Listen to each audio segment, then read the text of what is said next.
सभी को नमस्कार। और नेचुरल फार्मिंग में आप लोग आए। कल पूरा दिन मैंने आध्यात्म, दर्शन, सत्य, ज्ञान की बात की। अब मैं कह रहा हूँ कि आज देश का किसान जो दुखी है, पीड़ित है, उसका वजह सिर्फ केमिकल फार्मिंग नहीं है। उसकी वजह एक और है कि हम फसलों का सही नियोजन नहीं करते। जैसे एग्रीकल्चर की कोई किताब मिल जाए, एग्रोनॉमी की, एग्रीकल्चर बीएससी एजी में जो पढ़ाई जाती है, एग्रीकल्चर का जो मेन सब्जेक्ट था प्रारंभ में, जब भी एग्रीकल्चर साइंस डेवलप हुआ तो उसकी पहली किताब है, पहला विषय था एग्रोनॉमी। उसके बाद entomology, pathology, genetics, plant breeding, ये सब बाद में आया और ये सब बिजनेस के लिए आया। मूल जो विषय था एग्रोनॉमी। एग्रोनॉमी की किताब खोलेंगे तो एग्रोनॉमी की डिफिनीशन सबसे पहले, किसी भी इतिहास, भूगोल, साइंस, कोई भी किताब आप खरीदेंगे तो सबसे पहला पन्ना होता है, पलटेंगे तो सबसे पहले उस विषय की परिभाषा, ये सब्जेक्ट क्या कहता है। तो एग्रीकल्चर की परिभाषा ये है जो आपके सामने लिखी है। क्या? भूमि एवं फसलों का वह प्रबंधन जिससे कृषक परिवार की हर ज़रूरत पूरी हो जाए, लेकिन भूमि की उर्वरता पर कोई भी प्रतिकूल प्रभाव ना पड़े। ये डिफिनीशन 100 साल पुरानी है। जब लोग केवल खेती करते थे, जब यूरिया, डीएपी, पेस्टिसाइड नहीं था, ये डिफिनीशन तब की है। अब आज जो मैं डिफिनीशन बताता हूँ वो डिफिनीशन ये है कि भूमि एवं फसलों का वह प्रबंधन जिससे कृषक के परिवार की प्रत्येक ज़रूरत पूरी हो जाए, लेकिन भूमि की फर्टिलिटी पर, भूगर्भ जल स्तर पर, उस क्षेत्र की बायोडाइवर्सिटी पर कोई प्रतिकूल प्रभाव ना पड़े। क्योंकि आज हालात बदल चुके हैं, इसलिए डिफिनीशन भी बदलनी पड़ेगी। जब लोग उर्वरक का, पेस्टिसाइड का, पानी का दोहन नहीं करते थे, तब की ये डिफिनीशन थी। और ये डिफिनीशन सिखाती थी कि आपको क्रॉप रोटेशन कैसे बनाना है। राइट? चूँकि आज मैं ढेर सारा पेस्टिसाइड यूज करता हूँ, ढेर सारे फर्टिलाइज़र यूज करता हूँ और ज़मीन के नीचे का भूगर्भ जल दोहन बहुत करता हूँ, तो डिफिनीशन बदल गई। उस वक्त में मुझे सॉइल की फर्टिलिटी की चिंता थी, इस समय मुझे सॉइल की फर्टिलिटी की चिंता है, ग्राउंड वाटर की चिंता है और बायोडाइवर्सिटी की चिंता है। चूँकि आप देख रहे हैं अपनी आँखों से कि आपके खेत में केंचुआ नहीं है, दीमक नहीं है, गुबरैला नहीं है और कोई भी सूक्ष्म जीव नहीं है, तभी तो ये जीवामृत जीवामृत जीवामृत, अदरवाइज जीवामृत की ज़रूरत क्या थी। तितली नहीं है, मधुमक्खी नहीं है, यानी बायोडाइवर्सिटी नहीं है, नीचे का पानी 300 फुट पर चला गया है, ज़मीन बंजर हो गई है, तो मानवता धरती से, मनुष्यता खत्म होने वाली है। तो ये वक्त है कि सारी दुनिया जाग जाए और जल, जंगल, ज़मीन, अभी मैं ज़मीन की सुरक्षा कह रहा था, एग्रोनॉमी में ज़मीन की सुरक्षा कर रहा था, अब मुझे जल और जंगल की भी सुरक्षा करनी है, क्योंकि हमारे विचार, हमारा तौर तरीका खेती का बदल चुका है। अब नेचुरल फार्मिंग क्या सिखाता है? केवल केमिकल छोड़ो, नेचुरल करो। तो मैंने आपको ये कभी नहीं कहा केमिकल छोड़ो। मैं आप दूसरा दिन है, मैं कहता हूँ कि केमिकल तब छोड़ पाओगे जब आप ज़मीन की फर्टिलिटी को सही बना पाओगे। अब जैसे किसी ने कहा कि अरे रसायन बहुत खतरनाक है, बंद करो, तो बंद नहीं हो सकते। कारण कि बीमारी लगेगी, फसल ग्रोथ नहीं करेगी, कीड़ा लगेगा। तो बीमारी ना लगे, कीड़ा ना लगे, फसल ग्रोथ करे, इसके लिए मैंने अभी आपको पीछे की क्लास में जीवामृत की बात बताई, कार्बन की बात बताई। अब अगला विषय ये है कि हमें क्रॉप का नियोजन भी सही करना है। तो पहले तो थंब रूल बता दूं कि हमें अपना खेत चाहे 5 एकड़ हो, 10 एकड़ हो, 2 एकड़ हो, 50 एकड़ हो, हमें वृक्ष को देखना पड़ेगा कि मेरे खेत में वृक्ष हैं कि नहीं। चूंकि वृक्ष नहीं है तो नेचुरल फार्मिंग नहीं हो सकती। झूठ बोलते हैं फिर लोग। खेत पर पेड़ होने ही चाहिए। अब पेड़ों का नियोजन, जैसे वृक्ष क्यों होते हैं? वृक्ष एक ज्ञान है, ये तो एक वृक्ष शब्द है, परिभाषा वास्तव में वृक्ष, हमारे खेत पर वृक्ष हैं। ज्ञान क्या है कि वृक्ष क्यों हैं? तो वृक्ष क्यों है? ताकि बायोडाइवर्सिटी मेंटेन हो, मुझको जलाऊ लकड़ी मिले, मुझको इमारती लकड़ी मिले, मुझको फल मिले, और ढेर सारे प्रकार के कीट पतंगे चिड़ियाँ भी हों।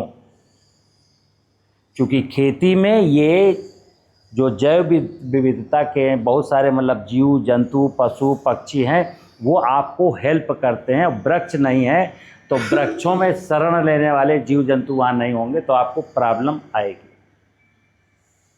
दूसरा है पशु। हमारे पास 10 एकड़ ज़मीन है, कोई पशु नहीं है, तो फिर मैं बता दूं आप नेचुरल फार्मिंग नहीं कर सकते। क्योंकि फसलों का जो अवशेष निकलेगा, अगर पशु हैं तो फसलों का अवशेष पशु खाएंगे, गोबर करेंगे, गोबर खेत में वापस आएगा तो खेत की फर्टिलिटी बढ़ेगी। और अगर पशु नहीं है तो वो जो फसलों का अवशेष है आप उसको जलाएंगे या बेचेंगे। अब जैसे कई लोग कहते हैं इसको हम कंपोस्टिंग कर सकते हैं, कर तो सकते हैं लेकिन करेगा नहीं कोई। लेकिन अगर पशु होंगे तो मजबूरी है कि वो भूसा संभाल के रखना है, साल भर पशुओं के काम आएगा। और पशु दूध देगा और गोबर देगा तो गोबर वापस खेत में पहुंच जाएगा। तीसरी शर्त है फसल नहीं बोनी, फसलें बोनी है। अभी देश का किसान फसल बोता है। जैसे खरीफ में किसी इलाके में केवल कपास होती है, केवल धान बोया जाता है। रबी आती है तो कहीं आलू बोया जाता है, कहीं गन्ना बोया जाता है, कहीं गेहूं बोया जाता है। यानी एक किसान के पास अपनी ज़रूरतों को पूरा करने का कोई हिसाब किताब नहीं है। तो अभी मैं क्या करूँगा, फसलों का सही नियोजन क्या होता है वो आपको समझाने का प्रयास करूँगा। ठीक है ना। अगला,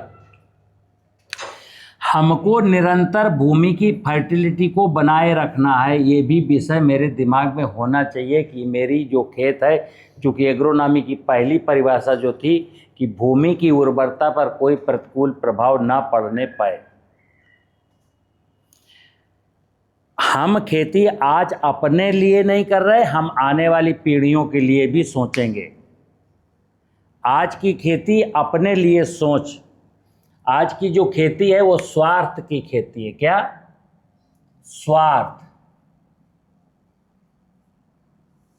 जहां स्वार्थ है, स्वार्थ का मतलब ही होता है अज्ञान।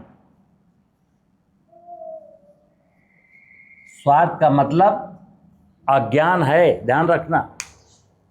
हमें खेती करनी है परमार्थ के लिए।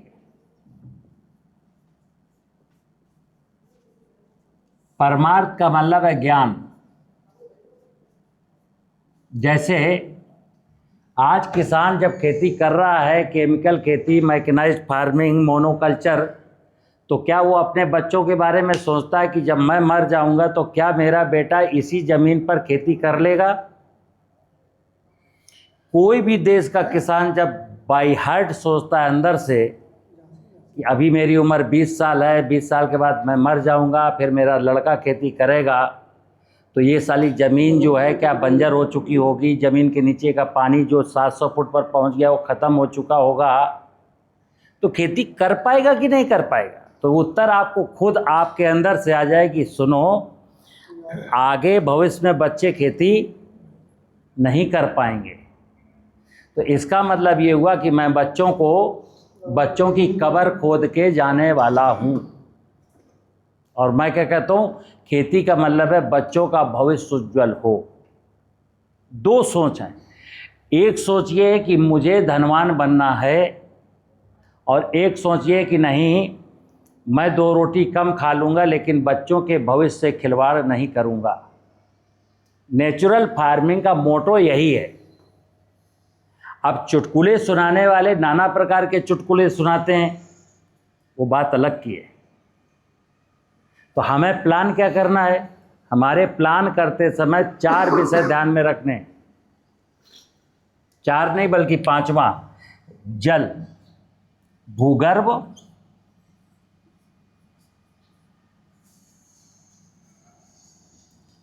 अब मान लो किसी इलाके में भूगर्भ जल स्तर 300 फुट पर पहुंच गया है, तो खेती करते समय ये भी ध्यान में रखना है कि यार पानी आने वाले दिनों में जो 700 फुट है वो 300 आए, फिर 150 आए, फिर 100 आए, फिर 50 आए, क्योंकि बच्चों की चिंता करनी है।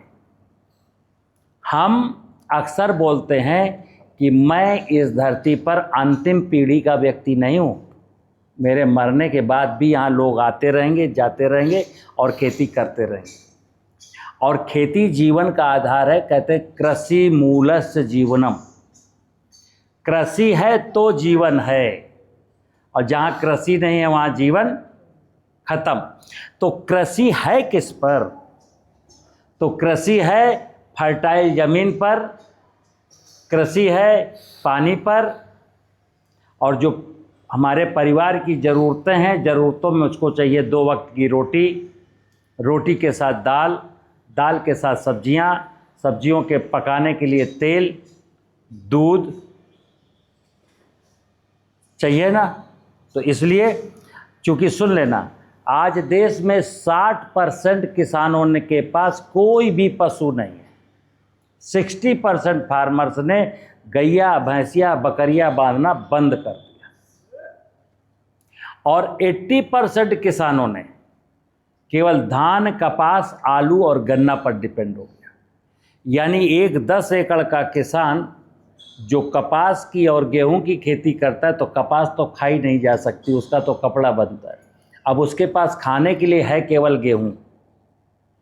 दाल वो खरीदेगा बाज़ार से जो पालिश वाली होगी, तेल वो खरीदेगा बाज़ार से जो मिलावटी होगा, दूध वो खरीदेगा, दूध, खोया, पनीर ये सब खरीदेगा बाज़ार से जो सिंथेटिक होगा, चावल वो खरीदेगा बाज़ार से जिसकी पॉलिश निकाल ली गई होगी, ऊपर का जो बेहतरीन पार्ट है वो निकाल लिया जाता है।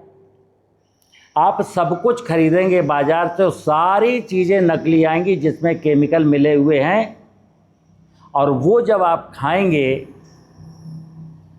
तो आपका इम्यून सिस्टम, आपकी विल पावर, आपकी शरीर की क्षमता में हिरास होगा, और फिर बीमारी एक और आएगी घर में।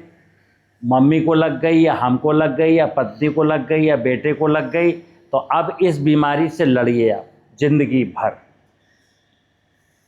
खेती का प्लान अगर बिल्कुल सही है, देश के 14 करोड़ किसान खेती का सही प्लान बनाते हैं, तो उनको मार्केट का फ्लक्चुएशन कभी नहीं झेलना पड़ेगा। जैसे आलू उगाया, आलू बहुत सस्ता, केला उगाया, केला 2 रुपये किलो बिकने लगा, पपीता उगाया, पपीता 3 रुपये किलो मंडी में बिक रहा है। क्योंकि बाजार का एक नियम है मांग और पूर्ति का। किसी भी वस्तु का मूल्य इस बात पर निर्भर करता है कि बाजार में उसकी डिमांड कितनी है और उसकी आपूर्ति कितनी हो रही है। खेती असंगठित क्षेत्र है। यहाँ हमारे देश लेवल पर, प्रदेश लेवल पर, डिस्ट्रिक्ट लेवल पर कोई भी सिस्टम ऐसा नहीं जो किसान को एक प्लान समझा दे, क्योंकि वो प्लान इसलिए नहीं समझाते हैं कि प्लान समझाएंगे तो उनको घाटा हो जाएगा। अभी तो क्या है कि मोनोकल्चर की ओर ढकेलो, प्लांटिंग मटेरियल बेचो, फर्टिलाइजर बेचो, पेस्टिसाइड बेचो, स्प्रिंकलर बेचो, ड्रिप बेचो, पॉली हाउस बेचो, और ये बार बार यही लालच दो।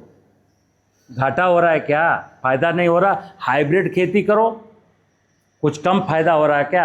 अरे छोड़ो मसूर चना, गन्ने की खेती करो, कुछ कम फायदा हो रहा है क्या? चलो एलोवेरा की खेती करो। तो किसान फंस जाता है कि चलो मैं ऐसा करता हूं तो इस विधि से मैं लखपति बनूंगा, करोड़पति बनूंगा। लालच दे करके आपको फंसा लिया गया, आप खेती का सत्य भूल गए। तो मैं क्या कहता हूं कि हमें पहली बात है कि खेती मुझे करनी है, मेरे परिवार में 6 या 5 या 7 फैमिली मेंबर है, उनको शुद्ध रोटी मिले, शुद्ध दाल मिले, शुद्ध तेल मिले, और शुद्ध सब्जियां मिलें, और शुद्ध फल मिलें। और अगर ये हार्मूज की जो कहानी है अमेरिका और ईरान की, अगर वर्ल्ड में कोई ऐसा घटनाक्रम घट जाए कि जिससे रसोई गैस खत्म हो जाए, मिलनी बंद हो जाए, तो मेरे घर में लकड़ी है चूल्हा जलाने के लिए। ये भी सस्टेनेबल फार्मिंग का हिस्सा है, क्योंकि आज अगर देश में गैस बंद हो जाए तो देश आपका कितना भी तरक्की कर लिया हो, लेकिन रोटी नहीं मिलेगी, क्योंकि लकड़ी जलाने के लिए नहीं है। अगर डीजल ना हो, अगर डीजल की कमी से ट्रैक्टर नहीं चल सकते, तो कल आप खेती नहीं कर सकते। इसलिए नेचुरल फार्मिंग का मतलब है कि संपूर्ण प्रकृति की व्यवस्था को समझ करके, प्रकृति की संपूर्ण व्यवस्था को सुरक्षित रखते हुए, जिसमें नाना प्रकार का पशुधन है, नाना प्रकार के वृक्ष हैं, नाना प्रकार की फसलें सब मेरे खेत में होती हैं, उसी को कहा गया स्वावलंबी भारत, आत्मनिर्भर किसान।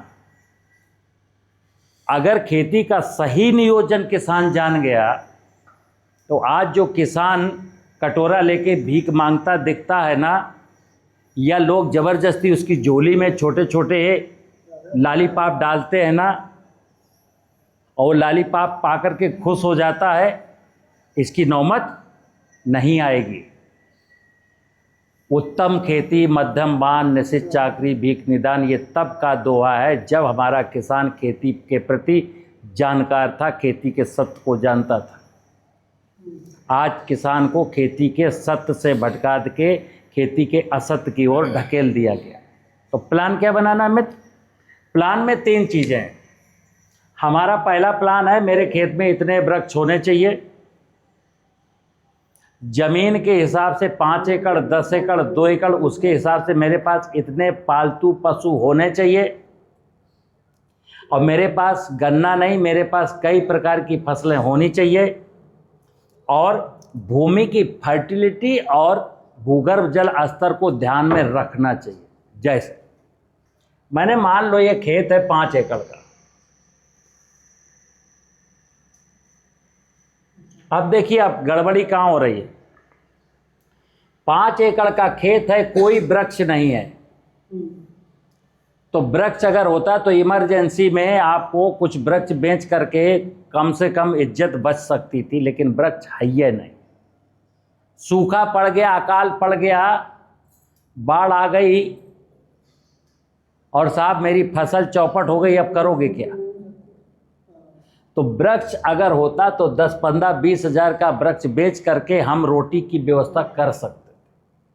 60% लोगों के पास पशु नहीं है, तो यहाँ क्या हो रहा है, वो दूध खरीदते हैं और दूध नकली मिलता है, और इस खेत में जो गेहूं, धान, चना, मटर होता है, गन्ना होता है, जो भी होता है, उसकी जो फसल का अवशेष है वो या तो जलाता है, या फेंकता है, या बेचता है। अगर पशु होता तो उसकी मजबूरी थी कि फसलों के अवशेष को इकट्ठा करके रखना है, ताकि साल भर पशुओं का भोजन हो सके, और पशु जब गोबर करेगा तो वापस खेत में जाएगा, तो खेत की फर्टिलिटी जिंदा। तीसरा है फसलें बोना हमको।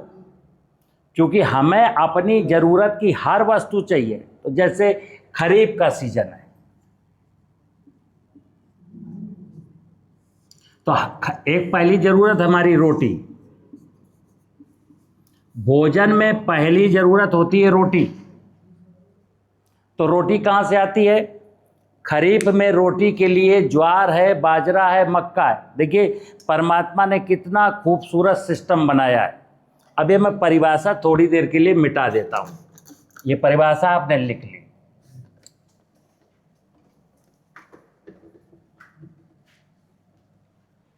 पहली ज़रूरत क्या होती है? हर व्यक्ति की पहली ज़रूरत है रोटी। रोटी रोटी अगर है, दाल सब्जी कुछ भी नहीं है तो हम नमक के साथ रोटी खा सकते हैं इमरजेंसी में। अब ये खरीफ का महीना है, ये खरीफ का महीना है, यहाँ लिख देता हूँ।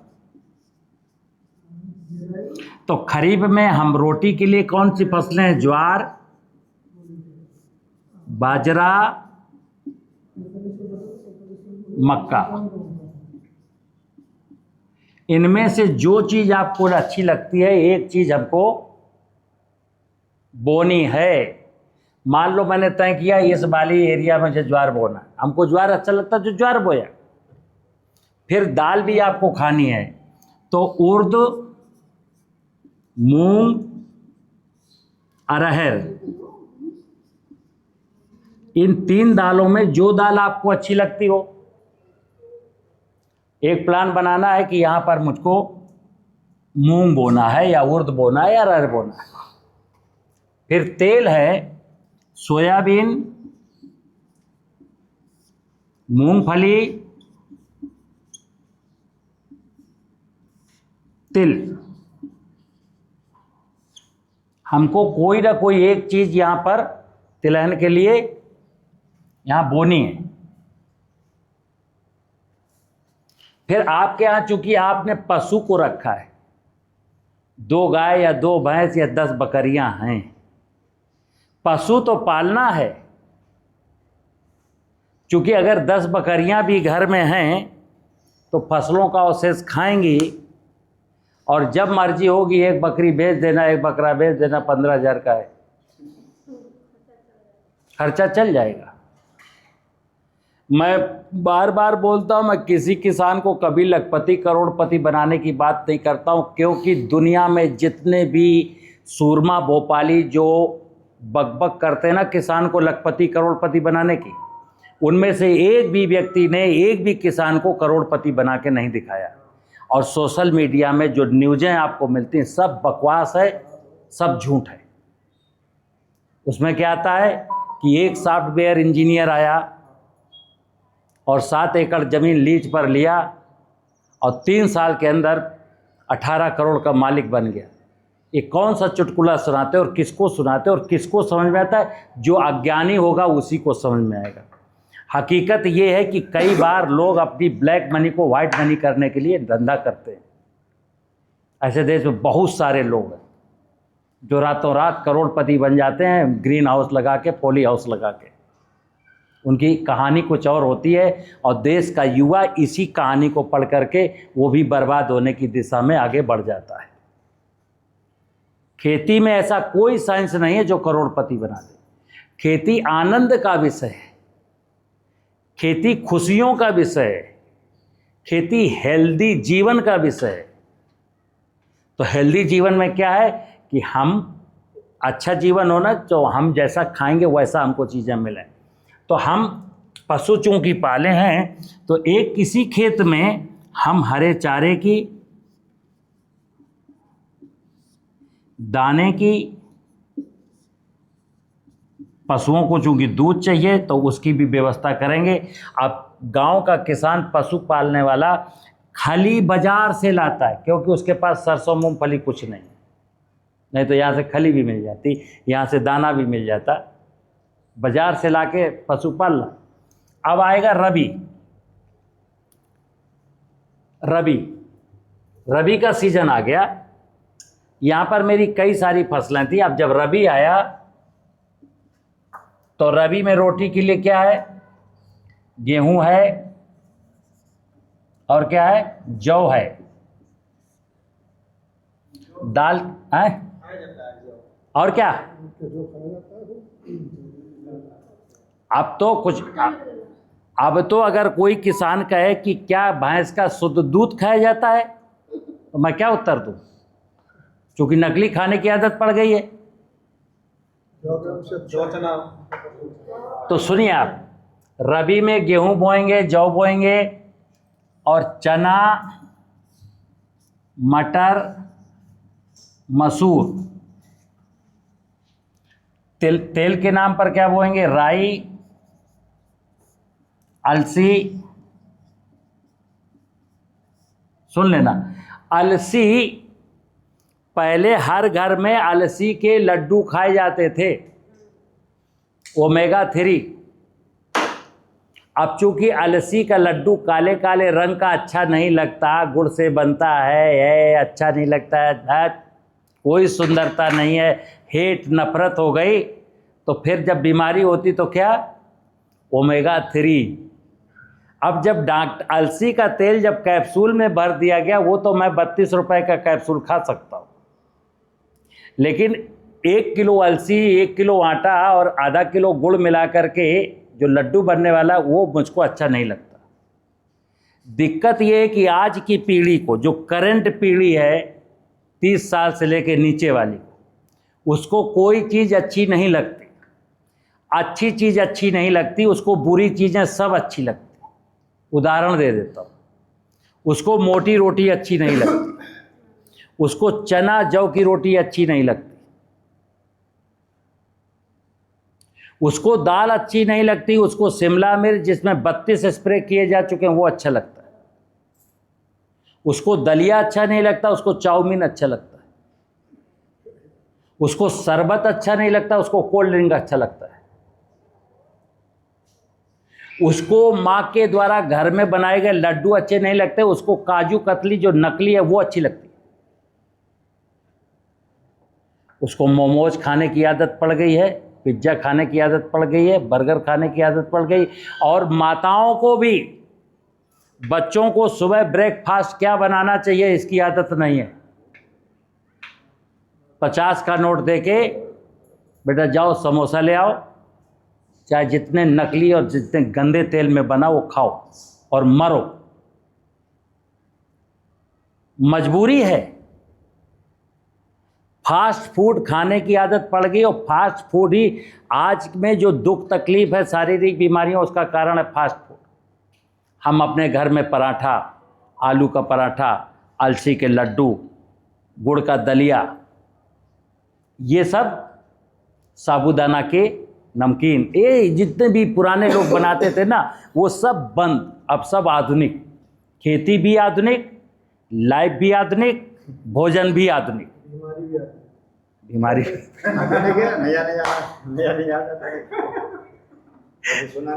चलिए, तो रबी में क्या करेंगे, ऐसा करेंगे। अब अगर पानी है और जायद भी है, कई इलाकों में जहां पानी की अवेलेबिलिटी है तो जायद में भी कुछ फसलें करेंगे, कुकर बिट्स। तो एक तो मैंने एक बताया कि फसल नहीं बोनी, फसलें बोनी हैं। मैंने 5 एकड़ खेत के 6 हिस्से कर दिए, हर एक खेत की मेड़ है। आप सुनना, आमदनी का एक जरिया तो ये जो मोटी वाली मेड़ है, इसमें तो शीशम है, बमूल है, महुआ है, जामुन है, सागौन है, नीम है, आम है, कुछ भी है। ये बीच की जो मेड़ें मैंने बना रखी हैं, इसमें कितनी चीज़ें सेलेक्ट करते हो, सहजन सेलेक्ट कर सकते हो, पपीता सेलेक्ट कर सकते हो, केला सेलेक्ट कर सकते हो, सेम की खेती सेलेक्ट कर सकते हो, कई प्रकार के। ये बीच वाली में जो छाया नहीं मारते, और देखना सहजन को कोई पानी नहीं चाहिए, कभी पानी नहीं चाहिए, बरसात में लगा दीजिए, जीवन में कभी पानी नहीं चाहिए। आप बांस लगा सकते हैं, किसी मेड़ पर बांस लगा सकते हैं, बांस एक अच्छी खासी इनकम 5 साल के बाद देगा आपको, क्योंकि एक बांस लगाएंगे और एक बांस जब 4, 5, 6 साल का हो जाएगा तो एक बांस की कोठी पर 100, 150, 200 बांस है। 50 पेड़ बांस की कोठियां लगी हैं। हमारे पास 5000 बांस हैं, और अगर 100 रुपये का भी बांस बिकता है एक, तो 50,000 हो गए। फ्री फंड की जमीन कहाँ घेरे है, ठीक है ना। तो हमको इन बीच की मेड़ों पर पेड़ लगाने हैं, नाना प्रकार के, पपीते का लगा लो, केले का लगा लो, सहजन का लगा लो, बांस के लगा लो, कुछ भी लगा लो। खेत बिल्कुल हरा भरा रहना चाहिए। 365 दिन खेत नंगा नहीं रहना चाहिए। क्योंकि कारण देखना, मैंने बोला कि यहाँ करता केवल भगवान है। कौन कर रहा है खेती? भगवान। कैसे? अगर आपकी ये जमीन पानी होने के बाद अप्रैल मई जून में खाली रहती है, तो ये सूरज भगवान जो है, सूरज की एनर्जी 3 महीने आपके खेत में बेकार चली गई। अगर लीप एरिया होता, घास होती, सहजन होता, सुबबूल होता, बम्बूल होता, नीम होता, जामुन होता, तो सूरज की रोशनी को पकड़ता और कार्बोहाइड्रेट बनाता। अब फल वाला पौधा था तो फल देता, लकड़ी वाला था तो लकड़ी बनाता, चारे वाला था तो पशुओं का चारा बनाता। इसलिए वृक्ष लगाने ही लगाने। अगला, कई बार किसान आर्चर्ड की खेती करते हैं। सपोज एक किसान ने केवल फसलें करता ही नहीं, आर्चर्ड लगाया, बाग। क्या लगाया? बाग। किसका? संतरे का लगाया, या अमरूद का लगाया, या केले का लगाया। तो क्या करता है वो? ये पेड़ लगा दिया। अब मान लो पपीते का है या केले का है, तो 8 महीने के बाद इसमें फल आएगा। 8 महीने लगातार ये व्यक्ति खेत जाता रहा, उन पपीते को, केले को, अमरूद को सींचता रहा, और बीच का जो एरिया था, यानी कि ये एरिया जो बीच का पड़ा हुआ खाली, यहाँ पर सूरज की रोशनी व्यर्थ जाती रही। तो इस बीच में हमको इस केले के नीचे, पपीते के नीचे, अमरूद के नीचे, सेव के नीचे हमको कोई ना कोई क्रॉप ऐसी लगानी है जिससे अतिरिक्त आमदनी आए। लेकिन ध्यान रखना, कुछ फसलें ऐसी हैं जिनमें मुझको सोच समझ के लगाना। जैसे नींबू वर्गी जो पौधे हैं, अगर उसमें आपने कोई ऐसी फसल लगा दी जिसमें बार बार सिंचाई देने की जरूरत पड़ती, तो नींबू नहीं फलेगा। नींबू की शर्त है, नींबू को पानी नहीं चाहिए। एक बार बारिश में लगा दिया, अगला जब अप्रैल आएगा तो एक सिंचाई कर देना, फिर लाइफ टाइम उसको पानी कभी मत देना। बस उसके नीचे बायोमास पड़ा रहे, पानी देना ही नहीं है। इसी प्रकार आम है। नींबू वर्गीय पौधों को, अब इवन जो मैंने अभी बोला कि ये सहजन को अगर आपने पानी में लगा दिया और पानी देते हो बार बार, तो सहजन की फलियां नहीं मिलेंगी।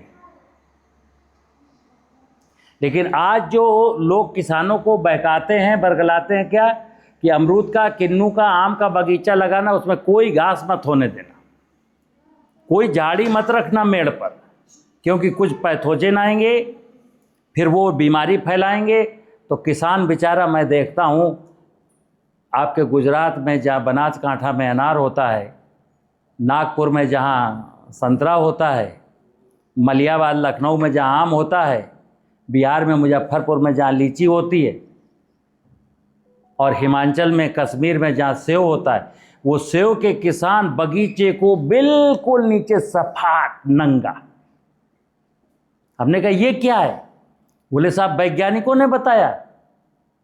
हमने कहा किस चूतिया वैज्ञानिक ने बताया? बोले वो कह रहे थे साहब घास होगी तो पैथोजन आएंगे, कीड़े आएंगे। तो हमने कहा तो उन्होंने बताया था, तो आप कीड़ा मारने की दवाई क्यों डाल रहा है? कीड़ा तो तब भी आ रहा, बीमारी तो तब भी आ रहा है। ये जो नीचे की हरियाली है, ये 2 काम कर रही है। खेत की बायोडाइवर्सिटी को खूबसूरत बना रही है, जो कीट मैनेजमेंट सेल्फ हो रहा है। बीमारियां स्वयं नहीं आ रही हैं, खेत में कार्बन का मात्रा स्वयं बढ़ रहा है, और सूरज की रोशनी का इस्तेमाल हो रहा है, और ग्लोबल वार्मिंग का संकट कम हो रहा है। ग्लोबल वार्मिंग सुना है? ग्लोबल वार्मिंग में आज हल्ला मचा है कि साहब वो ग्लोबल वार्मिंग हो रहा है, सूरज का टेम्परेचर बढ़ रहा है, क्लाइमेट चेंज हो रहा है। क्लाइमेट क्या चेंज हो रहा है? क्लाइमेट, जलवायु। तुमने सरफेस वाटर खत्म कर दिया, मिट्टी की वाटर होल्डिंग खत्म कर दी, जंगल काट दिया, तो जलवायु किससे बनती? जल से जल है, वायु जंगल से वायु है। अब लाखों लोग, हजारों वैज्ञानिक रिसर्च कर रहे हैं कि जलवायु परिवर्तन को कैसे रोका जाए। अरे भाई मेरे, ये तो मोटा मोटा बात है। जल वायु, जल का मतलब जंगल, जल का मतलब जलाशय, और वायु का मतलब जंगल। धरती पर सरफेस एरिया में पानी बढ़ा दो और धरती का 20% 15% हिस्सा वृक्षों से कवर कर दो, जलवायु परिवर्तन का खतरा समाप्त, ग्लोबल वार्मिंग का झंझट खत्म। दरअसल जो सिस्टम है, सिस्टम अच्छा कुछ भी नहीं चाहता। सिस्टम से अच्छा कुछ हुआ है तो एक्सीडेंटल हुआ है, सिस्टम काम अच्छे के लिए करता ही नहीं है। और चूंकि आप फार्मर्स हैं और मेरा प्रयास है कि हिंदुस्तान के हर किसान को कर्ज से मुक्ति दिलानी है। मैं क्या कह रहा हूं, कर्ज से और मर्ज से मुक्ति दिलाना है। और कुछ लोग कह रहे हैं मैं तुम्हें धनाढ्य बनाऊंगा। अब चूंकि धनाढ्य बनाने वाला विषय बहुत अच्छा है, हाय हाय हाय हाय। अब जैसे मैं एक वीडियो बनाऊं कि मैं देश के किसान को बना दूंगा करोड़पति। मेरी बात सुने देशवासियों, मैं देश के हर किसान को करोड़पति बना दूंगा। मेरे वीडियो की हेडिंग यही है, अब देश का हर किसान बनेगा करोड़पति। बाय गॉड, आज फिल्म डालूंगा और 1 करोड़ लोग उसको देख लेंगे। क्यों? सबको करोड़पति बनना। और अगर मैं कहूं कि सबके जीवन में लानी है खुशियां, कोई नहीं देखेगा, क्योंकि खुशियां किसी को नहीं चाहिए। आज की तारीख में खुशियां किसी भी इंसान को नहीं चाहिए। नेताजी को खुशियां नहीं चाहिए, जुडिशरी को खुशियां नहीं चाहिए, ब्यूरोक्रेट को खुशियां नहीं चाहिए, ठेकेदार को खुशियां नहीं चाहिए, किसी भी व्यक्ति को खुशियां नहीं चाहिए। हर व्यक्ति को क्या चाहिए? कागज का नोट चाहिए। कल चाहे मुझे कैंसर क्यों ना हो जाए, लेकिन मुझे कागज का नोट मिले। मेरी बीबी छोड़ के मुझको भग जाए, लेकिन मुझे कागज का नोट मिले। आदमी इतना मतलब अज्ञानता में डूब चुका है, कंठ तक अज्ञान अज्ञान अज्ञान।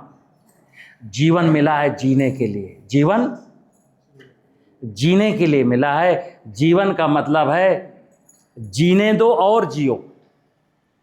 क्या मतलब है? नहीं नहीं नहीं, ये जो स्लोगन है ये भी कुछ बदमाश लोगों की हरकत है, जिन्होंने कहा जियो और जीने दो। कैसे समझना भाई मेरे, अभी किसी बड़े आदमी को जी नहीं पाया, इसलिए आपको तो नहीं जीने दे रहा है। बड़े बड़े लोगों को वो लोग अभी जी नहीं पा रहे, इसलिए किसानों को, गरीबों को कहाँ जीने दे रहे। जब वो जी लेंगे तब जीने देंगे, और वो कभी जी पाएंगे ही नहीं। और जीने का मतलब है जब मेरा पेट भर जाएगा। और एक कागज के नोट की भूख ऐसी है कि कभी पेट नहीं भरेगा, इसलिए हम जीने ही नहीं देंगे। तो असली स्लोगन जो सनातनी व्यवस्था का, मेरे देश का जो स्लोगन था वो था जीने दो और जियो। पहले आप, पहले आप, पहले आप, पहले इनको मिल जाए, पहले इनको मिल जाए, पहले मेरे किसान का आंसू खत्म हो जाए, पहले मेरे गरीब का ये दुख दर्द खत्म हो जाए, फिर हम भी देख लेंगे। जीने दो और जियो। तो हम किस लिए आए हैं? जीने दो और जियो। इसी का नाम है सर्वे भवन्तु सुखिनः सर्वे सन्तु निरामया। खेती का मूल सूत्र क्या है कि हे ईश्वर, मैं अब बाय हार्ट आपसे प्रे करता हूँ, मैं दिल से चाहता हूँ, मैं ऐसा कर्म करने जा रहा हूँ कि जिससे धरती का प्रत्येक प्राणी सुखी और निरोगी हो। लेकिन अभी कर क्या रहे हैं? असलियत क्या है? जो लोग ये गाना गाते हैं सर्वे भवन्तु सुखिनः सर्वे सन्तु निरामया, चलो पेस्टिसाइड लेकर के कीड़ा को मारते हैं, चूहा बहुत नुकसान करता है, चूहे को मारते हैं, मच्छर के लिए ऑल आउट जलाते हैं, गाय घुस जाती है उसको बल्लम मारते हैं। यानी ये हमारा दोगला चरित्र, कहता मैं कुछ हूं और करता मैं और मैं क्या सोचता हूं कि श्लोक पढ़ने से भगवान खुश हो जाता है। अच्छे अच्छे मंत्र अगर हमको याद है, मैं मंत्रों का जाप अच्छे से कर लेता हूं तो सनातन या परमात्मा या भगवान खुश हो जाता है। ये सब बकवास है, सब झूठ है। ईश्वर खुश होता है आपके कर्मों से। ईश्वर ने जिस निमित्त के लिए, ध्यान रखना, ईश्वर ने इस धरती पर जितनी भी इकाइयां बनाई, जैसे नाना प्रकार के वृक्ष, नाना प्रकार के पशु, नाना प्रकार की वनस्पतियां, नाना प्रकार के जलचर, नाना प्रकार के नवचर, उन सब की रचना के बाद उनका एक डीएनए है। मैं बार बार कहता हूं, जैसे आपने सुना डीएनए, डी एन, ये डीएनए कब काम आता है? कहते हैं इनका डीएनए टेस्ट कराओ, क्योंकि किसी ने दावा किया कि साहब मैं इनकी नाजायज औलाद हूं, इनके पास 50 करोड़ की संपत्ति है, मुझको हिस्सा चाहिए क्योंकि मैं इनकी नाजायज औलाद हूं। आप देश में देख लेना, जब भी डीएनए टेस्ट होंगे यही इशू है। अब मैं कहता हूं कि अगर मनुष्य को, सिस्टम को, वैज्ञानिकों को डीएनए की मूल परिभाषा याद आती तो ये घटना ही ना घटती, किसी की नाजायज औलाद कोई होती ही नहीं, जायज होती। तो डीएनए बिगड़ गया, यानी गुणसूत्र, गुणधर्म। क्या? तो यहां पर हर इकाई का एक गुणधर्म है। जैसे पीपल का पेड़, पीपल का पेड़ जब कहीं भी चिड़िया बोएगी तो पीपल जैसे ही गुणधर्म लेके आएगा। गाय का जब बच्चा होगा तो गाय का ही गुणधर्म लेके आए, गाय का या बैल का है। लेकिन आज इंसान का जब जन्म होगा तो इंसान का गुणधर्म लेके नहीं आएगा। मनुष्यता का गुणधर्म नहीं है कुछ भी, इंसानियत का कोई गुणधर्म नहीं है। वो एक डाकू के रूप में पैदा हुआ है, लुटेरे के रूप में पैदा हुआ, इतना गजब डाकू, गजब लुटेरा है कि भगवान को लूटने की भी सामर्थ्य रखता है। इंसान की बात छोड़ो, वो तो जमीन को लूटने की भी सामर्थ्य रखता है, और कर तो रहे ही। विष्णु भगवान में भी डकैती डालने की सामर्थ्य रखता है। ब्रह्मा जी की हैसियत को भी बताने की सामर्थ्य रखता है। ठीक है ना? तो मैं क्या कहता हूं कि खेती का नियोजन क्या करना है, कि जब हम खेती का सही नियोजन करेंगे तो इसमें देखिए क्या हो रहा है। हमको बाजार नहीं जाना, सारी चीज़ें अपने खेत में मैनेज हो रही हैं। ना बाजार में कृषि निवेश लेने जाना, ना बाजार से मुझे कोई खाद्य पदार्थ लेने जाना, बस चंद चीज़ें बचती हैं। अगर आप मैनेजर अच्छे हो तो हल्दी भी मेरे पास है, धनिया भी मेरे पास है, मिर्च भी मेरे पास है, अदरक भी मेरे पास है। अगर अच्छे मैनेजर हो तो क्या लेना है? अब चूँकि नमक नहीं पैदा हो सकता तो नमक तो गुजरात से आएगा। नहीं तो पहले गांव में कपास होती थी, लोग सूत भी काट लेते थे और कपड़े भी बना लेते थे, और एक रंगरेज होता था जो कपड़ों को रंग बिरंगी ठप्पा भी लगा देता था। पहले हमारा गांव आत्मनिर्भर था। बाल कटवाने के लिए मुझे नाई नहीं खोजना, मुझे मिट्टी के बर्तन चाहिए, गांव में कुम्हार है। कपड़े सिलवाने के लिए मेरे गांव में एक दर्जी है। हमारी बैलगाड़ी खराब हो गई तो एक बढ़ई है। फावड़ा या खुरपी या कोई औजार खराब हो गया तो एक लुहार भी है, एक धोबी भी है, कहार भी है। रिश्तेदार आ गए तो पानी भरने के लिए कहार भी है, और आपस में अदला बदली भी है। अगर मेरे यहाँ सरसों नहीं हुई तो चाचा के यहाँ सरसों हुई है तो मैंने उनको 1 कुंटल चना दिया और 1 कुंटल सरसों ले लिया। मेरा पूरा गांव, पूरा देश बिल्कुल स्वावलंबी था। अब परावलंबी है। और कितना परावलंबी है, मैंने पीछे बोला कि अगर हारमूज का लफड़ा तगड़ा खिंच जाए और वर्ल्ड लेवल पर कोई ऐसी पॉलिसी बन जाए कि अब हिंदुस्तान में डीजल नहीं आएगा, तो खेती कैसे करोगे? इसलिए बैल का जिंदा रहना बहुत जरूरी है, गाय का जिंदा रहना। अगर गैस सिलेंडर नहीं आया तो खाना कैसे बनेगा? इसलिए अरहर की खेती, कपास की खेती और लकड़ी वाले वृक्ष बहुत जरूरी है, ठीक है ना। अगर फर्टिलाइजर ना आए, जैसे अभी मोटा मोटा बता दूं कि अगर हमारे देश में एक साल यूरिया डीएपी बिल्कुल ना आए और अभी लोग नेचुरल फार्मिंग सीखे नहीं, नेचुरल फार्मिंग को समझे नहीं, अपनी सॉइल को फर्टाइल बनाया नहीं, तो अभी देख भूखों मर जाएगा। कितने चैलेंजेज है। इसलिए नेचुरल फार्मिंग एक सस्टेनेबल लाइफ है, नेचुरल फार्मिंग एक हेल्दी लाइफ है। नेचुरल फार्मिंग मुझे धन नहीं कमाना, नेचुरल फार्मिंग मुझे लाइफ बचाना है। नेचुरल फार्मिंग में अपने जीवन के दुखों को ख़त्म करना है। कब होंगे? जब मुझे खेती का सत्य पता होगा कि खेती का सत्य फसल नहीं फसलें हैं। खेती का सत्य केवल फसलें नहीं है, वृक्ष हैं। खेती का सत्य फसल और वृक्ष नहीं है, पशु भी है। खेती का सत्य सॉइल की फर्टिलिटी भी है। और खेती का सत्य ये है कि हमको जमीन के नीचे का पानी ना निकालना पड़े। जैसे आज के 150-200 साल पहले किसी के गांव देश में कहीं भी बोरिंग था क्या? कहीं पंप सेट था क्या? तो क्या रबी के सीजन में चना मटर मसूर राई अलसी जौ बोया नहीं जाता था? खूब बोया जाता था बिना पलेवा के। हम जौ चना मटर मसूर राई अलसी आराम से बो लेते थे। बस ये गेहूं नहीं था, गेहूं नहीं था। बकाया सारी फसलें हमारे बिना पलेवा के बो दिया। बारिश की नमी थी। कारण क्या था? मैं बार बार बोलता हूं कि 17वीं शताब्दी में हमारे देश की भूमियों में जो जीवांश कार्बन है वो 1% से ज़्यादा था। और 1950 में जब मैं आज़ाद हुआ तो जीवांश कार्बन 0.6% था।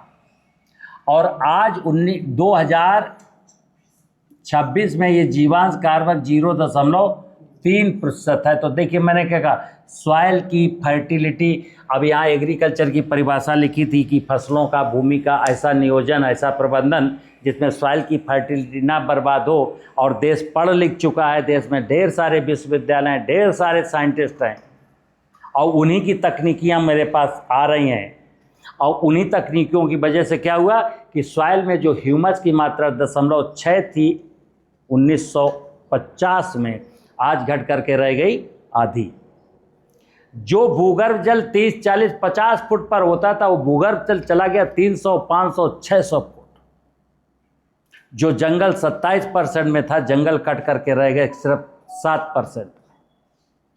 जो आदमी बीमार ही नहीं होता था, आज तो अस्पताल चले जाइए, बीमार लोगों की एक फौज नज़र आती है। किसी को बेड नहीं मिल रहा है, एडमिट नहीं कर रहे डॉक्टर, क्योंकि जगह की कमी है।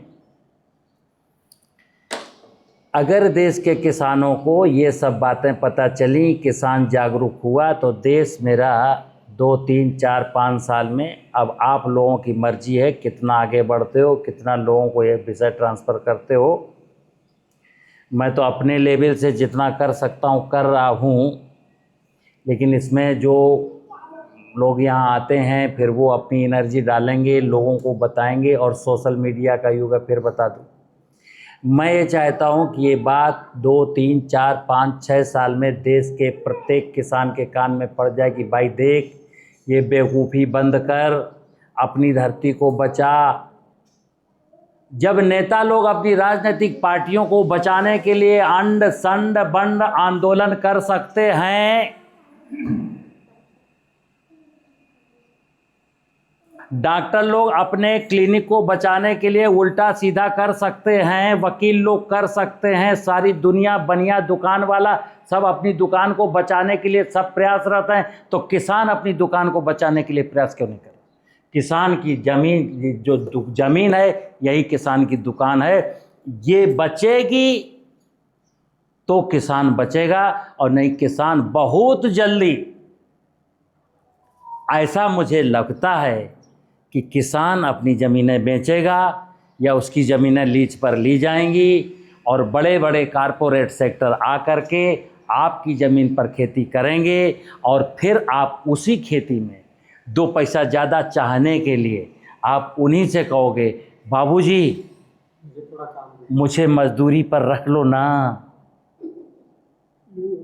देखना, अभी आप मजदूरी नहीं करना चाहते हो, अभी श्रम से जी चुरा रहे हो, अपना दिमाग नहीं लगा रहे हो।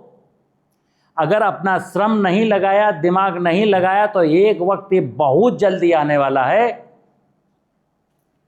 कि आपकी औलादें बंधुआ मजदूर होकर रह जाएंगी।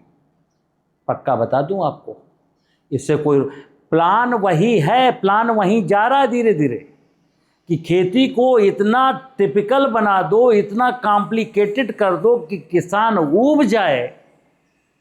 और ये शुरुआत तो हो गई। देखिए आप, देश में 20% बड़े फार्मर्स ऐसे हैं जो गांव छोड़ के शहर में चले गए, और अभी उनकी खेती गांव का ही एक कोई बुद्धिजीवी व्यक्ति कर रहा है। वो खेती कैसे कर रहा है मालूम आपको? वो जो लम्बरदार जो शहर चले गए, अपनी ज़मीन को किराए पर उठा दिया। मैंने कल सनातन की बात बोली, धरती माता, धरती माता, धरती से बड़ा धर्म और भूमि से बड़ा भगवान। धरती को जब धरती कहते हैं तो धरती का मतलब है धर्म, और जब धरती को भूमि कहते हैं तो भूमि का मतलब भगवान। भगवान की कोख भी लोगों ने किराए पर उठा दी, और जिसने ये किराए पर 20,000, 15,000, 10,000 रुपया एकड़ के किराए पर कोख ली, उस धरती के साथ क्या कर रहा है दुनिया जानती है। अनाचार, दुराचार, व्यभिचार जो कर सकता है, नमक डाल के खेती कर रहा है, सल्फ्यूरिक एसिड डाल के खेती कर रहा है, निरमा डाल के खेती कर रहा है, क्योंकि उसको मालूम है 3 साल के लिए लीजिए, उसके बाद हमको क्या लेना देना, बंजर हो जाए चाहे मर जाए, हमें क्या लेना। मैंने तो 3 साल का ठेका लिया है ना। अब ये जो चलन है, ये जो प्रचलन है, और ये ऐसी स्थिति में जो लोग, पूरा देश हमारा सनातनी सनातनी सनातनी सनातनी की ABCD लोग नहीं जानते, मैं खुल्लम खुल्ला कहता हूं।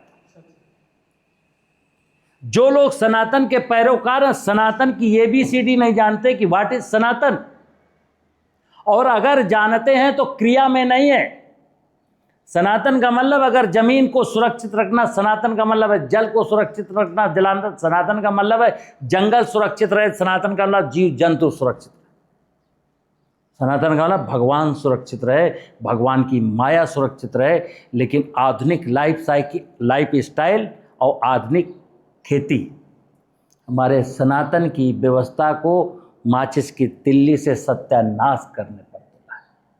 मुझे उम्मीद है आप लोग ये विषय मेरा समझे होंगे। ये नियोजन मैं कम बता पाया हूँ। मैंने बोला मेरे पास इतना दिमाग नहीं है, मेरे दिमाग के साथ आपका अपना और दिमाग जब लगेगा तो आप नियोजन और प्यारा बना लोगे। नमस्कार।